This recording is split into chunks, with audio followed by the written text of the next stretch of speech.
बिबट्या पाळावा हे तुम्हाला का आलं मनात?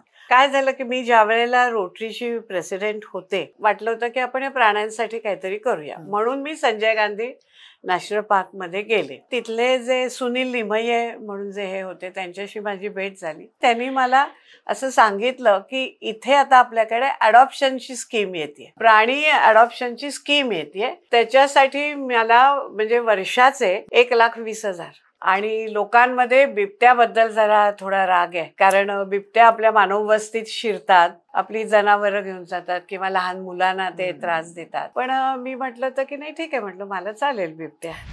मी साधना वजे आज कांचन अधिकारी यांच्या बातो बातो में या पॉडकास्टमधनं मी जी ब्रेलमध्ये पुस्तकं केली आहेत अंधांसाठी त्याच्याबद्दल, आणि मी स्वतः प्राणीप्रेमी आहे, त्यामुळे मी जो अर्जुन नावाचा बिबट्या दत्तक घेतलाय आणि कृष्णा नावाची गाय दत्तक घेतली त्या संबंधित सगळी माहिती सांगायला आज मी तुमच्या समोर हजर आहे.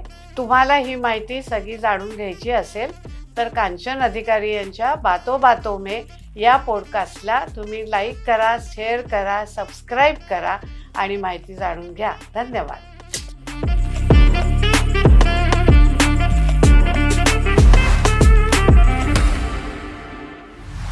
हाय, हॅलो, नमस्कार. मी कांचन अधिकारी बातो बातो में या माझ्या पॉप्युलर चॅनलमध्ये आपणा सर्वांचं मनपूर्वक स्वागत करत आहे. मंडळी, चॅनलला जर तुम्ही अजून सबस्क्राईब केलं नसेल तर जरूर सबस्क्राईब करा. सबस्क्राईब करायचं म्हणजे माझ्या चॅनलला म्हणजे बातो बातो में बाय कांचन अधिकारी असं टाईप करा. ते टाईप केल्यानंतर तुम्हाला माझे सर्व एपिसोड्स येतील. त्यातल्या एका एपिसोडला क्लिक करा. क्लिक केल्यानंतर त्या एपिसोडच्या खाली सबस्क्राईब असं लिहिलेलं असेल, त्याला क्लिक करा. म्हणजे ते बटन लाल होईल आणि सबस्क्राईब्ड ED असं त्याला लागलेलं तुम्हाला दिसेल. म्हणजे काय होईल की हे सगळे एपिसोड्स तुम्हाला घर बसल्या तुम्हाला पाहता येतील. बरं, दुसरी महत्वाची गोष्ट म्हणजे सबस्क्राईब करायला पैसे लागत नसतात. त्यामुळे मी जे एपिसोड्स करते ते खूप इन्फॉर्मेटिव्ह असतात आणि ते इन्फॉर्मेटिव्ह असले तरच मी ते करते. त्यामुळे मला असं वाटतं की इन्फॉर्मेशन तुमच्यापर्यंत पोचावी, म्हणूनच माझा हा सगळा खटाटोप चालू आहे. बरं मंडळी, आज आपण अशा एका व्यक्तीला भेटणार आहोत की जिचं समाजातलं खूप मोठं असं कार्य आहे आणि ॲट द सेम टाइम मला त्यांना आज इथे अशासाठी बोलवावं असं वाटलं की आत्तापर्यंत आपण पाहत आलेलो आहोत की आपण मांजरी पाळतो, आपण कुत्री पाळतो, आपण शेळ्या, मेंढ्या, गायी वगैरे अशी जनावरं पाळतो. इव्हन सर्पमित्र हे सुद्धा आपल्याला माहिती आहेत. परंतु तुम्हाला माहितीये का कोणी बिबट्याला पाळलंय? नाही ना. म्हणूनच आज या बाईंना मी इथे बोलवलेलं आहे. बरं, त्यांची मला दुसरी एक गोष्ट अतिशय भावली, ती म्हणजे त्या कर्णबधीर मुलांच्या ऑर्गनायझेशनमध्ये त्या सदस्य पण आहेत आणि तिथे उपाध्यक्षा पण आहेत. ॲट द सेम टाइम ह्या बाईंनी ब्रेल लिपीचा स्वतः अभ्यास केला आणि नॉट ओन्ली अभ्यास केला तर त्यांनी मराठीतली जी आपली प्रतिथयश गाजलेली अशी पुस्तकं आहेत त्याचं ब्रेलमध्ये रूपांतर केलं. ज्या योगे अंध विद्यार्थ्यांना पण ह्या कथा, कादंबऱ्या, प्रवास वर्णन, साहित्य जे आपण म्हणतो ते सगळं त्यांच्यापर्यंत पोचेल, त्यांना ते वाचता येईल आणि ज्या योगे मराठी साहित्याचा मोठा एक वाचक वर्ग तयार होईल. आणि ह्या दोन कारणांसाठीच मला त्या खूप आवडलेल्या आहेत आणि म्हणूनच त्यांना आपण बातो बातो में या माझ्या पॉडकास्टमध्ये बोलवलेलं आहे. चला तर मग मंडळी, स्वागत करूया साधना वजे यांचं. नमस्कार साधना ताई. नमस्कार. तुम्हाला मी का बोलवलं हे मी आत्ताच्या माझ्या इंट्रोडक्शन मध्ये सांगितलंच. ऍट द सेम टाइम तुम्ही रोटरी क्लबशी बरेच वर्ष संलग्न आहात, तसंच इनरव्हीलच्याशी सुद्धा संलग्न आहात आणि नॉट ओन्ली दॅट, परंतु तुम्ही त्याच्या अध्यक्षही म्हणजे अध्यक्षपद भूषवलेलं आहे. ऍट द सेम टाइम तुम्ही कर्णबधीर मुलांसाठी कार्य करणाऱ्या सेठ जयंतीलाल त्रिभुवनदास ठाणावाला एज्युकेशन सोसायटी ठाणे या संस्थेशी सुद्धा संलग्न आहात. At the same time Marathi विज्ञान परिषदेच्या उपाध्यक्ष म्हणूनही त्या कार्यरत आहेत. तसंच स्नेहांकित हेल्पलाईन या संस्थेच्या विश्वस्त म्हणून पण तुम्ही काम केलेलं आहे. या सगळ्या गोष्टी तर आहेतच, पण ह्या सगळ्या गोष्टी मी का नंतर बोलले, कारण ह्या सगळ्या गोष्टी बऱ्याच व्यक्तींमध्ये मला पाहायला मिळतात. परंतु आत्ताला मला अतिशय एक गोष्ट मनाला भावली ती म्हणजे मी म्हटलं तसं की आपण कुत्री पाळतो, मांजरं पाळतो, तर तुम्ही अचानक असं बिबट्याला पाळायचं हे तुम्हाला कसं काय वाटलं? नाही, तसं पाहिलं ना तर मला प्राण्यांची आवड आहे. आणखीन मी माझ्या घरातही आम्ही कुत्रेच पाळत होतो म्हणजे. पण मी इथे वाईल्ड लाईफच्या ह्यालाही मी जाऊन गेले म्हणजे ह्याला ताडोबाला गेले, कान्हाला गेले, बांधवगडला गेले आणि तिथे वाघ बघायला मला खूप आवडतो. जंगलातला वाघ खूप वेगळा असतो. What is the difference? What is the difference म्हणजे जंगलातला वाघ हा नॅचरल ह्याच्यात वाढत असतो. सगळं त्याचं वातावरण नॅचरल असतं आणि आपल्या ज्या आपण झू मध्ये बघतो ते वातावरण नॅचरल नसतं. तो पिंजऱ्यात असतो आधी. पण तुम्हाला त्यामध्ये ते बरोबर आहे, वातावरण वेगळं असतं हे आपल्याला आपल्या डोळ्यांनी आपल्याला ते दिसतंच. परंतु त्यामुळे त्याच्या हालचालींमध्ये म्हणा किंवा त्याच्या रौद्रतेमध्ये म्हणा किंवा त्याच्या बाकीच्या इतर काय म्हणायचं ते इनबॉर्न इन्स्टिंक्ट्स ऑफ बिबट्या याच्यामध्ये तुम्हाला काही फरक जाणवला का? हो, फरक जाणवतो. काय असतं की जंगलातला जो वाघ असतो ना तो एक त्याचं सगळं ते रूपच वेगळं असतं आणि त्याला आता तुमच्या या पिंजऱ्यातल्या वाघाला त्याला रोज आयतं खायला मिळत असतो. त्याला आयतं खायला नाही मिळत. त्यामुळे तो सगळीकडे त्याचं ते बघणं, त्याचं चालणं, एखादा जंगलातला प्राणी दिसला तर त्याचं ते दबकून हे सगळं तिथे बघायला मिळतं. इथे काही नाही, इथे यांना आयतं जेवायला मिळत असतं आणि त्यामुळे तो फरक खूप जाणवतो जंगलातला वाघ आणि तुमच्या ह्याच्यातला. कुत्र तुम्ही पाळत होतात, कुठलं कुत्र होतं तुमच्याकडे? आमच्याकडे आधी आता जी शेवटची जी माझ्याकडे होती ती दोघं लॅब होते, एक टॉफी आणि ब्रुनो म्हणून. त्याच्या आधी आमच्याकडे एक डॉबरमन होता, कॉकर स्पॅनियल होतं. असे वेगळे वेगळे कुत्रे आम्ही पाळत होतो घरात. पण फक्त कुत्रेच पाळले? कुत्रेच पाळले, नॉट कॅट? कॅट नाही पाळली कधी. पण कारण मांजर ही त्या जमातीत येते. हो, मांजर आणि टायगर हो ते सगळे कॅट फॅमिलीला येतात. पण कॅट कधी नव्हती पाळलेली मी माझ्याकडे. आता सध्या माझ्या मुलीनी पाळलं एक पर्शियन हे.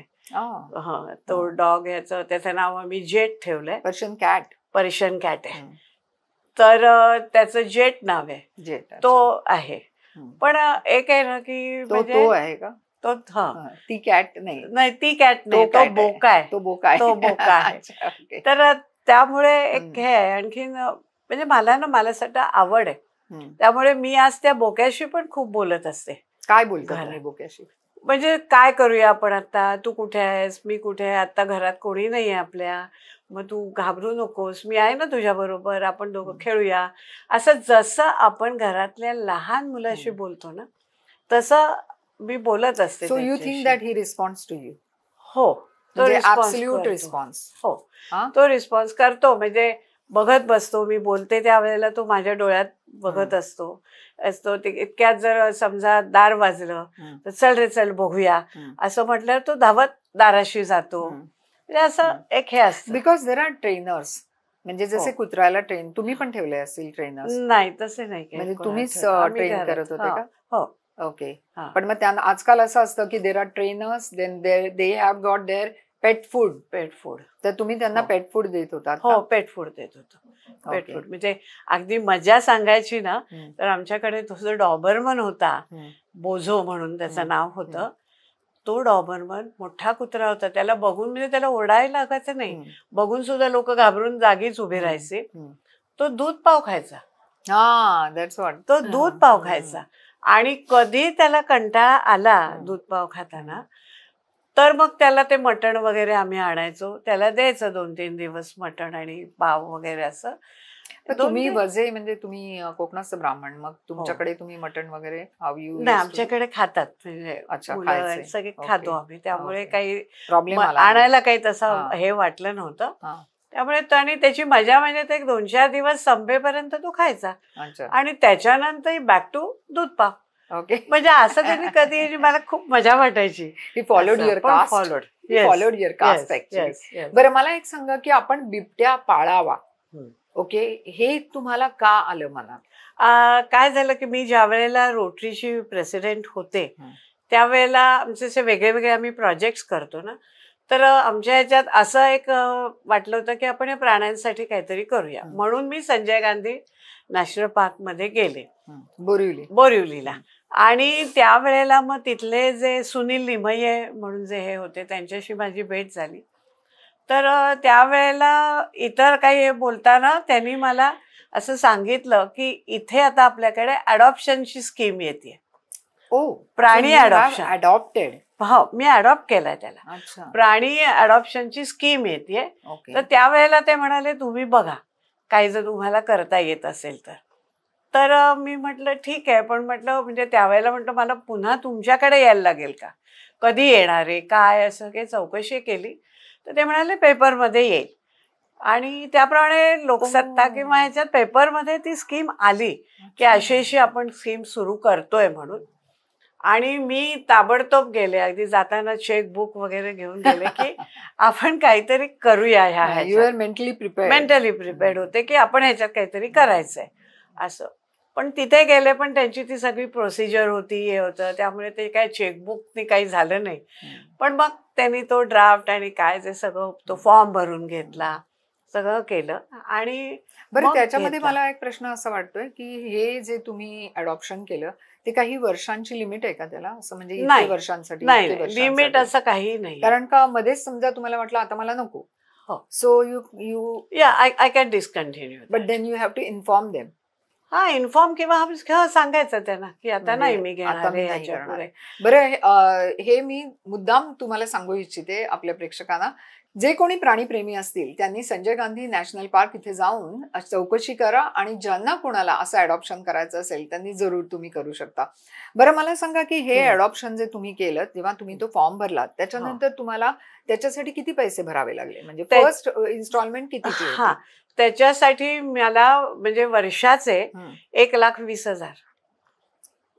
अच्छा, ओके. आणि मी त्यावेळेला म्हणजे आता सांगते तुम्हाला, मी साधारण 13 किंवा 14 मध्ये त्याला अडॉप्ट केला. म्हणजे मी त्यांना सांगितलं होतं की मला बिबट्या करायचा आहे. आणि मजा अशी आहे की मला असं वाटतं त्या ह्याच्यात पहिलीच अशी बाई होते की जी बिबट्या हे केला होता. आणि लोकांमध्ये बिबट्याबद्दल जरा थोडा राग आहे, कारण बिबट्या आपल्या मानव वस्तीत शिरतात. ऍक्च्युली आपण त्यांच्या वस्तीत शिरलोय खरं म्हणजे आपली हे आहे. पण ते जेव्हा येतात त्यावेळेला ते आपली जनावरं घेऊन जातात किंवा लहान मुलांना ते त्रास देतात असं, त्यामुळे लोकांचा राग आहे. पण मी म्हटलं तर की नाही ठीक आहे, म्हटलं मला चालेल बिबट्या. आणि मी आजतागायत त्याला अडॉप्ट करते. म्हणजे आज आता एवढी 10-11 किती वर्षाचा होता पहिल्यांदा? त्यावेळेला तो एक 2-2.5 वर्षाचा होता. आता किती वर्षाचा झाला? आता तो झाला 12-13 वर्षाचा. आता तो म्हातारा व्हायला लागला. कारण त्यांचं एज किती? त्यांचं आयुष्य साधारण 15 ते 16, 15 ते 20 ह्याच्यात असतं. अर्थात आता काय असतं की आपल्या इथे हे जे बिबटे असतात त्यांचं आयुष्य चांगलं असतं, कारण एकतर त्यांना काही मेहनत न करता बसल्या जागी खायला मिळतं आणि मेडिकल हे त्यांच्याकडे खूप चांगली असते, त्यामुळे त्यांचं आयुष्य असतं. पण आता तो म्हातारा झाला, आता त्याचे म्हणजे आपल्यासारखंच होतं, सांधे बिंदे त्याचे आता दुखतात, पाय चालताना तो जरा. तुम्ही चौकशी करता फोन करून? हो, मी नक्की चौकशी करते. मी बघायला जाते त्याला. काय नाव आहे त्याचं? त्याचं नाव अर्जुन आहे. अरे वा. आणि त्यांनीच ठेवलंय, त्यांनीच ठेवलेलं आहे, त्यामुळे मी काही बदललं नाही, अर्जुन ठेवलंय. म्हणजे ओळखतो तो तुम्हाला? नाही, ओळखत नाही. छोटा होता तेव्हा ओळखायचा नाही? तेव्हा पण नाही. काय असतं की ते पिंजऱ्यात असतात आणि आपण बाहेर असतो. जसे ओळखायला तुम्ही त्याला हाताळलं पाहिजेत तर तो तुम्हाला ओळखेल. म्हणजे एकदा मजा सांगते की माझ्या बरोबर एक त्या नॅशनल पार्क मधलाच एक कर्मचारी आलेला होता, अगदी यंग मुलगा होता तो. आणि आम्ही त्याच्या पिंजऱ्याशी गेलो अर्जुनच्या, आणि अर्जुन इतका एक्साइट झाला, मला कळलंच नाही की तो काय एक्साइट झाला इतका. तर तेव्हा तो मुलगा मला म्हणाला की ह्याला लहानपणी मी बाटलीने दूध पाजलंय, मी ह्याचा सांभाळ केलाय. आणि त्यामुळे त्या अर्जुनने त्याची ओळख हे केलेली होती, त्याला ओळखला होता, त्यामुळे तो असा एक्साइट झाला होता. म्हणजे जणू तो त्याला सांगत होता की तू ये माझ्या जवळ, म्हणजे असं त्यावेळेला इतका असा हे असतात. तसा आपला संबंध येत नाही, त्यामुळे ते तितके म्हणजे खरं म्हणालात ना तर मला हे आवडेल जास्ती. म्हणजे म्हणजे त्याच्या जवळ जायला, त्याला जायला. हाताळायला आवडलं पण असतं, ते पण लहान आपल्याला असताना. अलाव लहान नाही असताना. नाही, आणि एकदम लहान लहान असताना, आणि त्याचं असताना. ट्रेनिंग असेल प्रॉपर. हो, पण म्हणजे आणि त्यावेळेला जर मी नेहमी गेले असते तर माझी आणि त्याची ओळख राहिली असती ना. पण तसं नाही होत. ऍट आपण द allow सेम टाइम करत तुम्ही नाही. एक गाय पण अडॉप्ट केले. हो. त्या गायीचं म्हणजे असं झालं की पाणवठा म्हणून एक बदलापूर वांगणी त्या भागात एक डॉक्टर जैन म्हणून आहेत, दाम्पत्य आहे.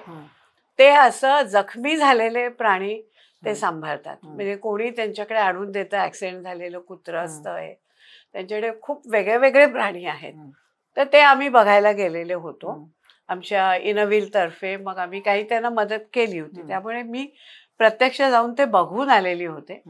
आणि मग त्यामुळे काही दिवसांनी मला असं वाटलं की आता आपण ह्यांनाही काहीतरी थोडीशी मदत करूया.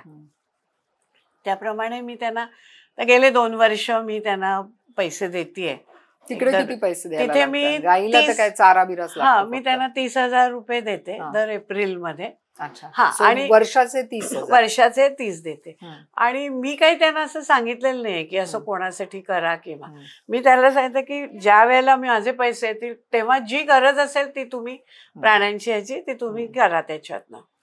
पण मग त्यांनीच आपण मला एक गाय त्यांनी दिली आहे त्यांच्याकडची.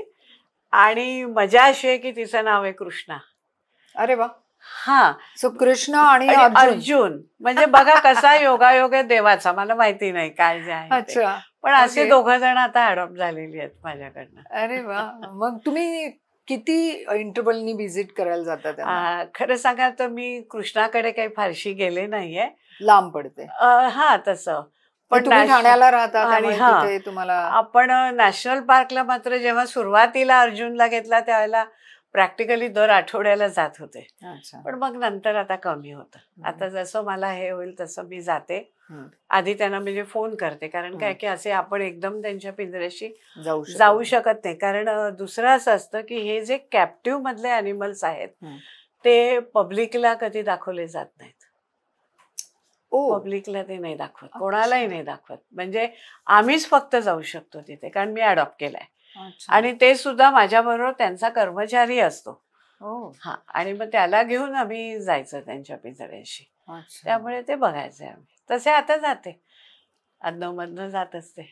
ओके. किती वेगळा छंद आहे हा. अतिशय सुंदर एक तुमचा छंद आहे. ठाण्यामध्ये तुमचं स्वतःचं कॉलेजही आहे बरोबर? मुलुंडमध्ये आहे. मुलुंडमध्ये वझे कॉलेज.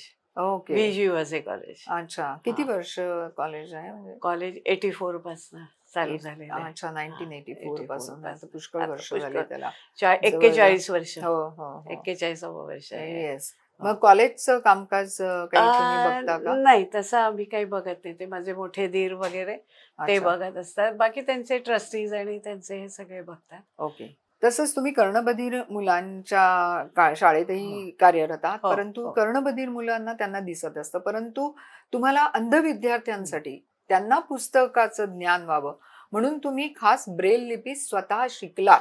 आम्हाला त्याबद्दल सांगा. खरं सांगायचं ना तर तसा अंध व्यक्तीचा आमच्या कुटुंबामध्ये कधीच आम्हाला संबंध आलेला नाहीये. पण मी लहान म्हणजे शाळेत असते वेळेला स्पर्श सिनेमा आलेला होता, जो अंधांच्या ह्याच्यावर होता, शबाना आझमी आणि नासिरुद्दीन शाह. आणि तो जेव्हा स्पर्श सिनेमा बघितला, मला माहित नाही पण त्याचा काहीतरी इम्पॅक्ट माझ्यावर त्यावेळेला झालेला होता. आणि एक असं मनात होतं की आपण काहीतरी यांच्यासाठी करायचंय. खूपच सुंदर सिनेमा. हो, खूप छान होता. तर आपण काहीतरी यांच्यासाठी करायला हवं. पण आपण म्हणतो ना तसं त्यावेळेला ती शाळा, कॉलेज, पुढे लग्न, या सगळ्या ह्याच्यात तो पूर्ण विषय मागे पडलेला होता. पण मग नंतर जेव्हा थोडं स्थिरस्थावर झालं सगळं ह्याच्यात, त्यावेळेला त्या प्रश्नाने पुन्हा डोकावलं की तुला करायचंय. आणि मग मी चौकशी करायला लागले की कुठे मला करता येईल, काय करता येईल. शाळांमध्येही चौकशी केली. आणि मी ज्या ठाण्याच्या कर्णबधीर याच्यात काम करते ट्रस्टी म्हणून, तर आम्ही एक सगळ्या हँडिकॅप मुलांचा ना क्रीडा महोत्सव आम्ही करायचो आमच्या शाळेतर्फे. ठाणे जिल्ह्यातल्या सगळ्या कर्णबधीर किंवा इतर यायचं त्यांचा. तर त्यावेळेला आम्ही काही ह्या अंधशाळातल्या मुलांनाही बोलवायचो. आणि त्यावेळेला दादरच्या कमला मेहताच्या अंध मुली आलेल्या होत्या आणि त्यांनी तिथे दोरी मलखांब करून दाखवले. ओ हो, दोरी मलखांब इतके सुंदर की जर तुम्ही लांबून आणि असं बघितलं असतं तर तुम्हाला कळलंय नसतं की ह्या मुली अंध आहेत असं. तर त्यावेळेला त्यांच्या प्रिन्सिपल तिथे आलेल्या होत्या. मग त्यांना मी भेटले आणि त्यांना विचारलं. मग त्यांनी मला सांगितलं तुम्हाला दादरला यायला लागेल, आठवड्यातनं 3 वेळेला यायला लागेल. म्हटलं हो सगळं करीन, म्हटलं मी येईन, पण मला हे शिकायचं आहे. पण माझ्या नशिबाने असं म्हणूया आपण की त्यांची एक पास स्टुडंट शांताताई नरसिंहन म्हणून त्या मुलुंडमध्येच राहत होत्या. अच्छा. त्यामुळे त्यांच्या ते लक्षात आलं आणि त्या म्हणाल्या अहो नका तुम्ही येऊ अंधेरीला, मी आमच्या विद्यार्थिनीलाच सांगते तुम्हाला शिकवायला. आणि त्यामुळे मग शांताताई नरसिंहन त्यांच्याकडे मी शिकायला म्हणून सुरुवात केली. ब्रेल लिपी त्या पूर्ण अंध आहेत. तुम्हाला हाताने चाचपडून त्याप्रमाणे ते जे असे आपण एम्बॉस केलेले येतात ना तसे ते डॉट्स असतात. अंध ही जी ब्रेल लिपी आहे ही फक्त 6 डॉट्सची आहे. फक्त 6 डॉट्स. आणि ते 6 डॉट्स सुद्धा केवढे, आपल्या एका पेरा एवढे, तेवढीच त्यांची उंची आहे. कारण जास्ती उंची ठेवता येणार नाही, कारण ही आपण स्पर्शाने हे करतो. जास्ती ठेवली तर अख्खं बोट लावून करणं कठीणच आहे म्हणजे. आणि ह्या 6 डॉट मध्ये आपलं सगळं सामावलेलं आहे.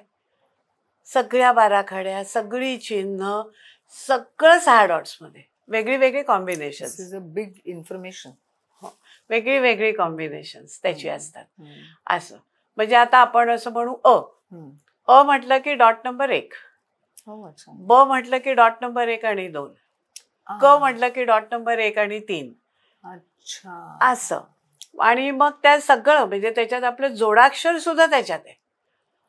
म्हणजे जोडाक्षर आलं की आधी डॉट नंबर 4 द्यायचा. आता म्हैस असं म्हैस, मग आधी मी मला ह वरती आणि पुन्हा तो हाई असा. आधी डॉट नंबर 4 देते, मग म देते, मग ह करते, मग तो हाईचा हे करते.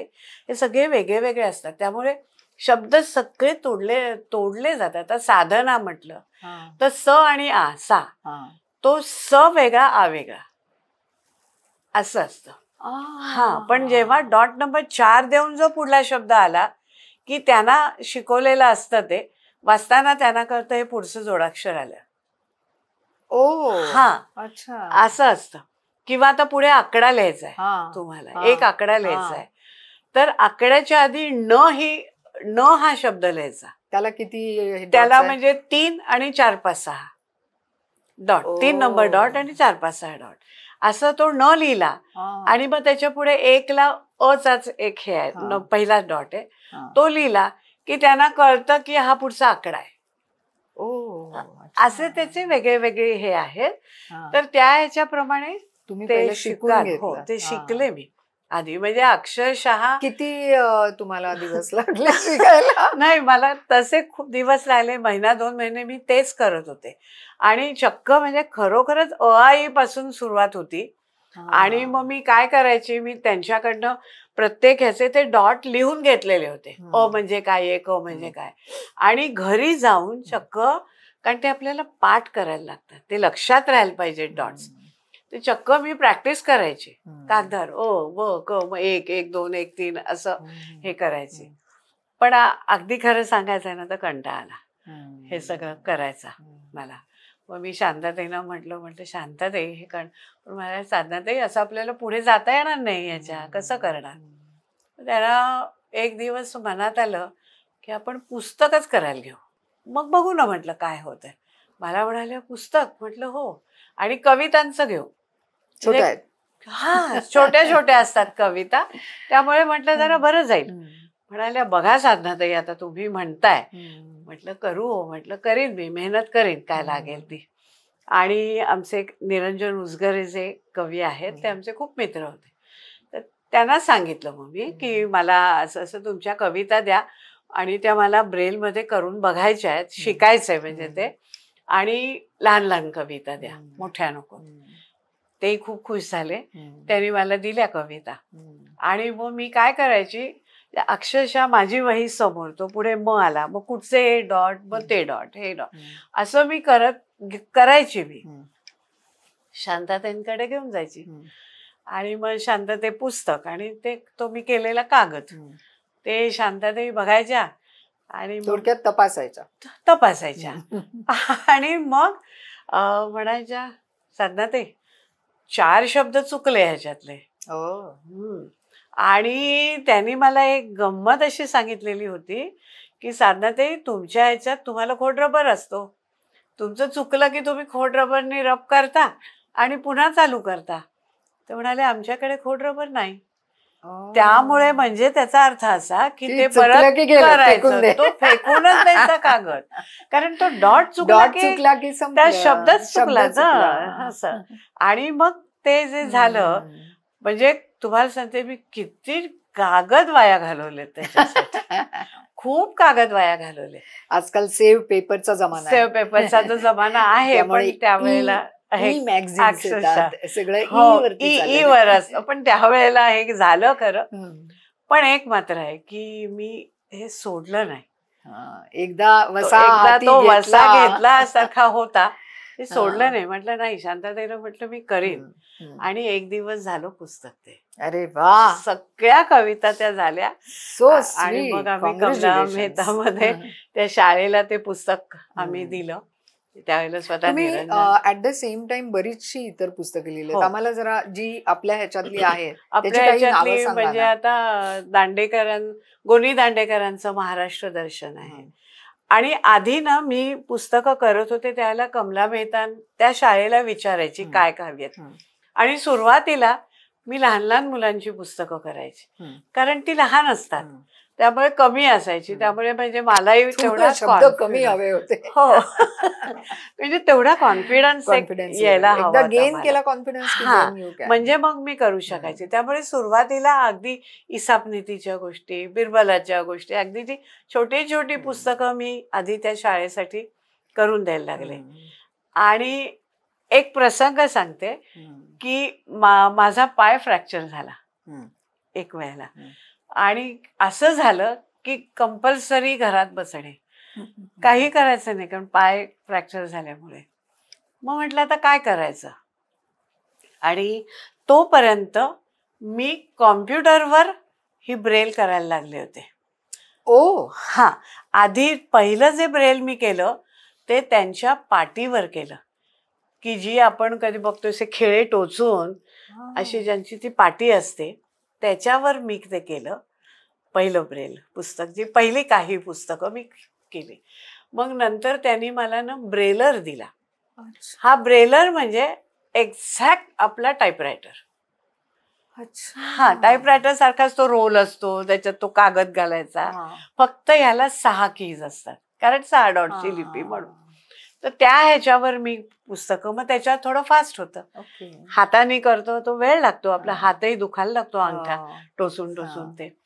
आणि मग नंतर त्यांनी मला सांगितलं की मग काय झालं, मी थोडं नॅबमध्ये माझं जाणं येणं वाढलं, तिथे ओळख झाली. मी तिथे म्हटलं मी करते अशी. मग त्यांनी मला सांगितलं की साधारण आता आपल्याला कॉम्प्युटरवर हे करता येतं. हो म्हटलं कसं.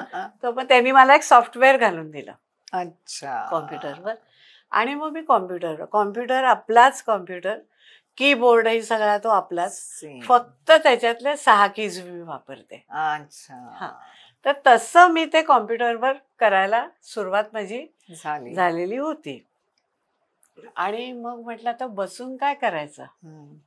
तर त्यावेळेला एक डोक्यात काय आलं की त्यावेळेला मी अच्युत गोडबोलेंचं नादवेद पुस्तक वाचलं. आणि ते नादवेद माहितीच आहे, ते संगीतावर आहे त्यांचं. आणि ह्या लोकांना संगीताचा एक खूप आवडही असते, ते गातातही छान.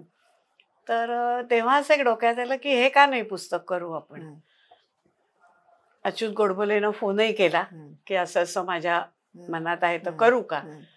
त्यांनी अर्थात लगेचच परवानगी मला दिली म्हणजे.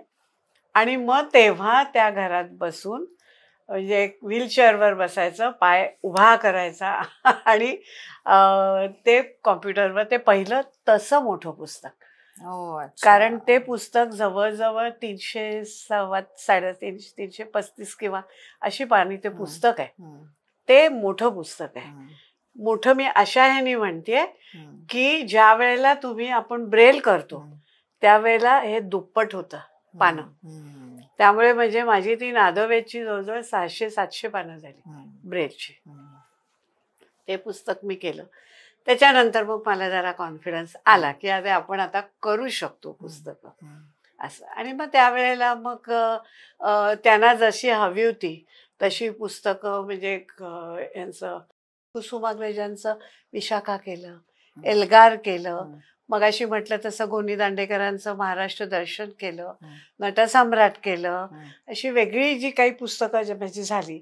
नंतर आत्ताच्या ह्याच्यात अगदी म्हणून गेलो ना तर नापास मुलांचं प्रगती पुस्तक अरुण शेवतेंचं ऐकलंय. नापास मुलांचं प्रगती पुस्तक अरुण शेवतेंनी एडिट केलेलं आहे.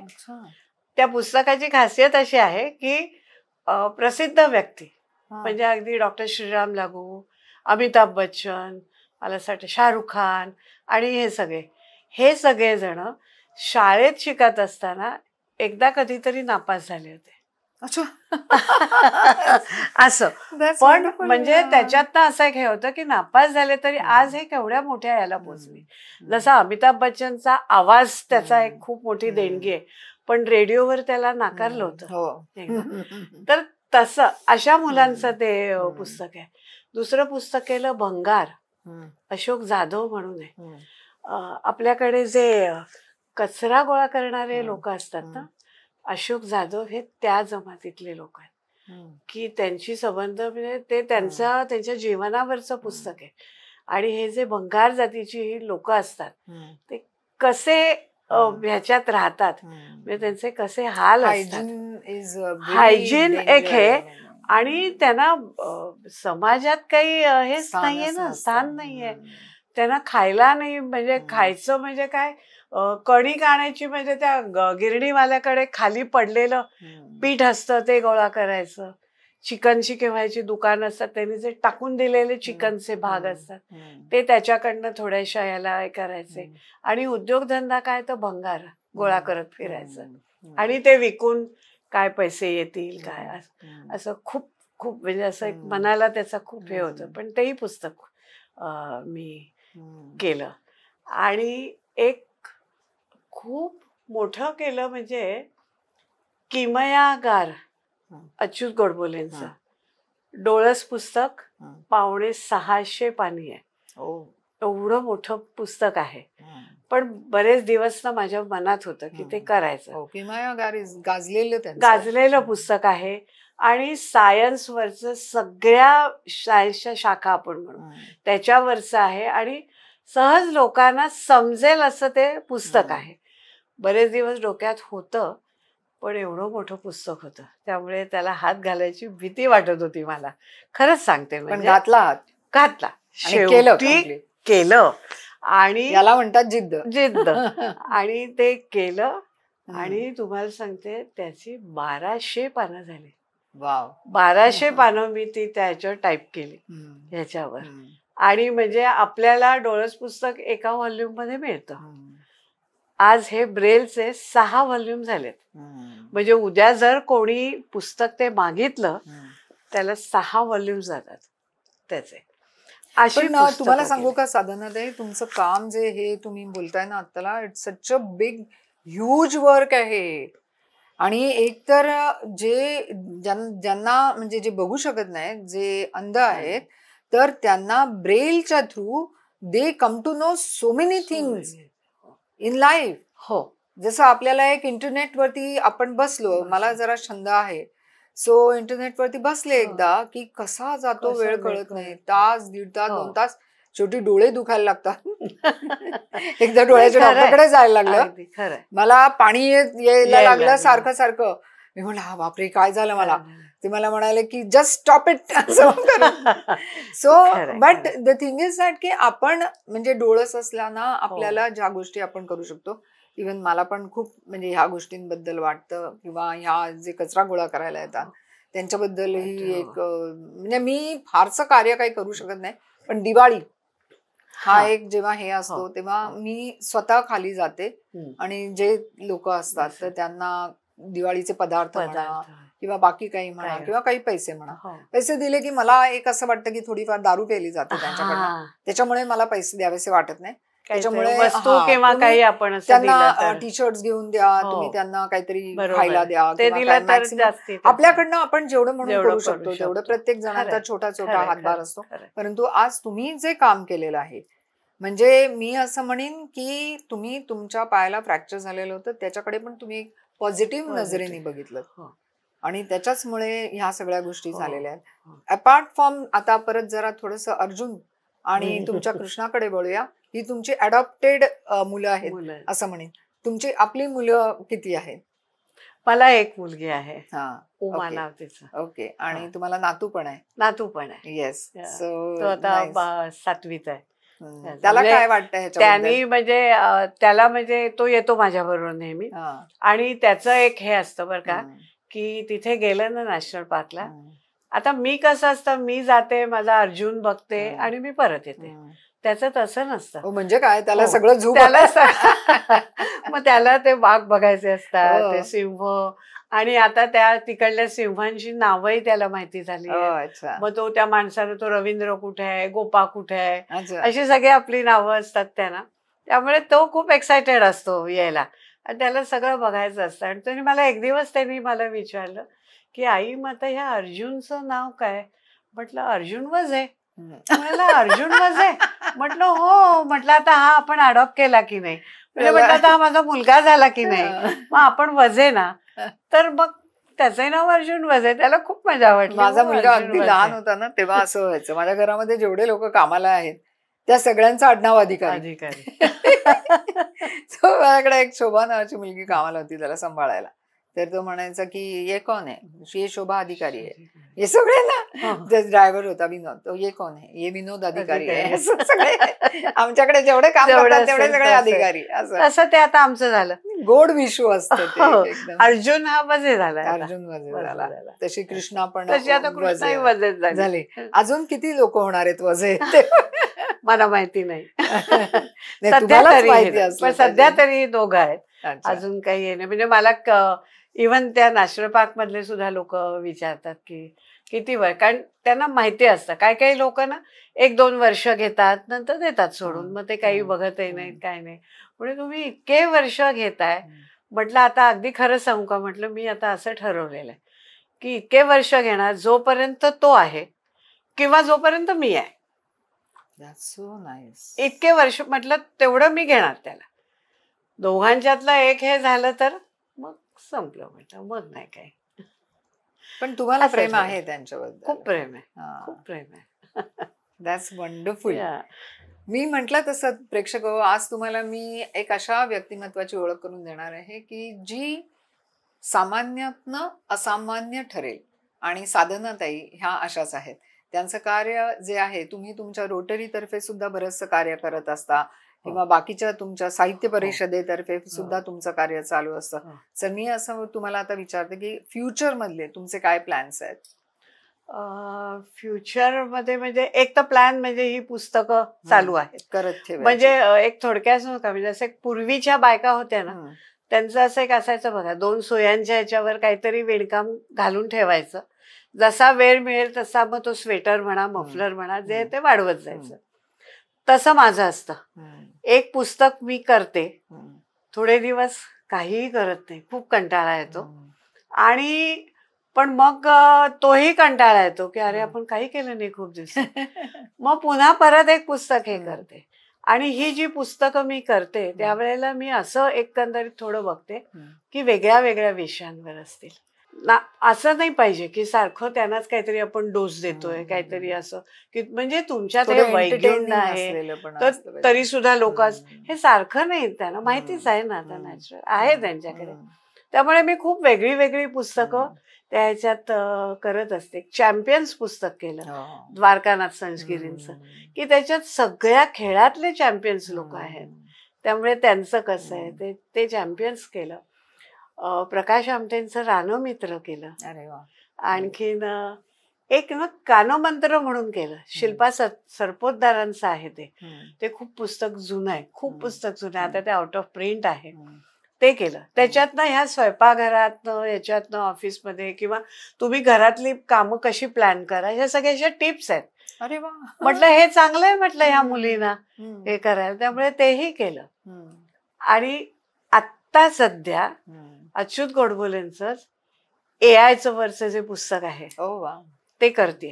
ते येऊन गेलेत माझ्या कार्यक्रमामध्ये. अच्छा. Such an intelligent person. Absolutely खूप हे आहेत आणि such a nice, down to earth, very nice person. अगदी तसे आहेत. त्यांचं आता सध्या AI-चं पुस्तक माझं चालू आहे.